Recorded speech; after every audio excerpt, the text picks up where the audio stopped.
So now I have a remote with two potentiometers and one of the RF transmitting chips running on a battery eliminator for right now. And down on Robbie, there is no, take this part out. There's no more control on his board. And if I turn him on, okay, he's all powered up. You can see my hands. Okay, now let's get him to turn. Oops. He had a little bit of a delay there. Oh, it's because I'm touching the antenna.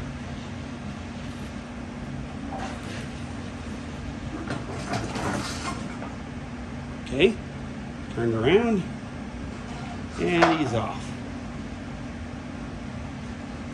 I've got him set right now to what's called safe speed.